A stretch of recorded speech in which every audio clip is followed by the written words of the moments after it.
जय माता दी। आप सभी भक्तजनों पर माँ कुष्मांडा की कृपा सदैव बनी रहे।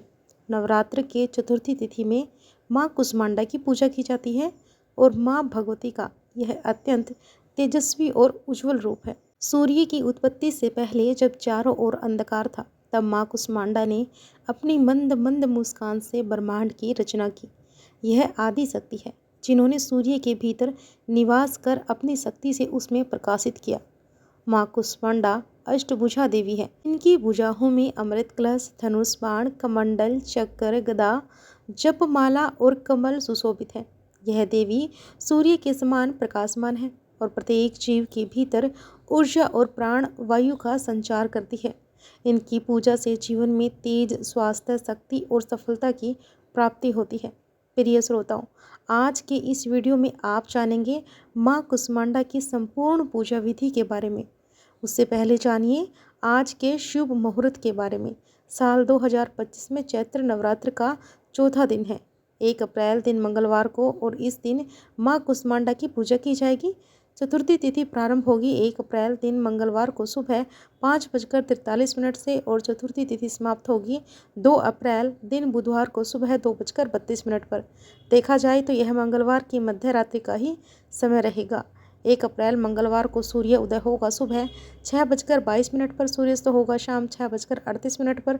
ब्रह्म मुहूर्त का समय रहेगा सुबह 4:45 से 5:33 तक और अमृत काल का समय सुबह 6:50 से 8:15 तक।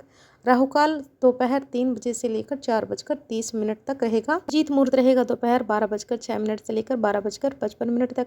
इस बार माँ कुष्मांडा की पूजा प्रीति योग में भी की जाएगी, क्योंकि इस दिन सुबह 9:49 से प्रीति योग प्रारंभ होगा, जो कि बहुत ही शुभ योग रहता है और अगले दिन सुबह 6:37 तक प्रीति योग रहने वाला है। तो सारा दिन प्रीति योग में आप कोई भी उपाय माँ कुष्मांडा को प्रसन्न करने के लिए कर सकते हैं। ध्यान रखिएगा कि इस दिन भद्रा भी लग रही है, लेकिन भद्रा का वास स्वर्ग लोक में रहेगा, जिस कारण से यह पृथ्वी लोक पर अशुभ नहीं रहेगी और भद्रा दोपहर 4 बजे से लेकर अगले दिन सुबह 2:32 तक रहेगी। माँ कुष्मांडा की पूजा करने के लिए सुबह का शुभ मुहूर्त रहेगा सुबह 5:02 से लेकर 6:11 तक। शाम की पूजा 6:39 से लेकर 7:48 तक और गोधूली मुहूर्त शाम 6:38 से लेकर 7:01 तक रहेगा। माँ कुष्मांडा की पूजा करने से आपके सभी अभिष्ट कार्य पूर्ण होते हैं और जिस कार्य में बाधा आती है वह कार्य भी बिना किसी रुकावट के संपन्न हो जाता है। माँ कुष्मांडा की पूजा करने से भक्तों को सुख और सौभाग्य की प्राप्ति होती है। देवी पुराण में वर्णन है कि पढ़ने वाले छात्रों को खास तौर पर माँ कुष्मांडा की पूजा नवरात्र के दिनों में जरूर करनी चाहिए। माँ दुर्गा उनकी बुद्धि का विकास करने में भी सहायक होती है। माँ कुष्मांडा को पीला और नारंगी रंग अत्यंत प्रिय है। भोग में पेठा और मालपुए का भोग माता को अर्पित किया जाता है। कुछ लोग माँ कुष्मांडा की पूजा में पूरे सफ़ेद पेठे के फल यानी कि समूचा जो सफ़ेद पेठा होता है उस फल की बलि भी चढ़ाते हैं। इसके साथ ही बतासे, लौंग, सुपारी और पान भी माँ को अर्पित करना चाहिए। मान सम्मान की प्राप्ति के लिए और समाज में अपना वर्चस्व स्थापित करने के लिए आज के दिन माँ कुष्मांडा की पूजा करने के बाद गाय को गुड़ और रोटी खिलाए और ओम आदित्याय नमः मंत्र का यथासंभव जाप करना चाहिए। माँ कुष्मांडा की पूजा करने के लिए सुबह स्नान आदि से निवृत्त होने के बाद मंदिर में गंगा जल छिड़ककर शुद्ध करें। माँ कुष्मांडा की पूजा या व्रत रखने का संकल्प लें। फिर धूप दीप जलाकर माँ कुष्मांडा को तिलक लगाकर सच्चे मन से मंत्रों का जाप करना चाहिए। व्रत की कथा का पाठ और नवरात्र के चौथे दिन के श्री दुर्गा सप्तशती के अध्याय का पाठ या श्रवण करना चाहिए। फिर सबसे अंत में कपूर जलाकर आरती करके माँ को भोग लगाना चाहिए। भोग में जैसे कि आपको बताया है पेठे या फिर मालपुए का भोग माँ को अर्पित किया जाता है। फिर सच्चे मन से पूजा के अंत में क्षमा याचना करनी चाहिए और माँ की पूजा करने और मंत्रों का जाप करने के साथ ही आपको माता से संबंधित कथाओं का भी श्रवण करना चाहिए। दिन भर अपने मन को संयमित रखकर व्रत रखना चाहिए और शाम को एक बार फिर से विधि विधान से माँ की पूजा करनी चाहिए। सूर्यास्त के समय या फिर गोधूली बेला में दीप जलाकर माँ का ध्यान करें।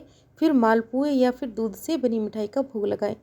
जो फलाहार आपने खुद के लिए बनाया है उसका भोग भी पहले माता को ही अर्पित करना चाहिए।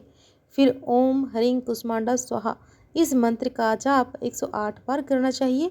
सबसे अंत में कपूर जलाकर आरती करें। सकारात्मक ऊर्जा के लिए दीप जलाएं और अपने घर के मुख्य द्वार पर आप लौंग का चौड़ा डालकर एक दीप जलाएं और दीपक का मुंह पूर्व दिशा की तरफ हो।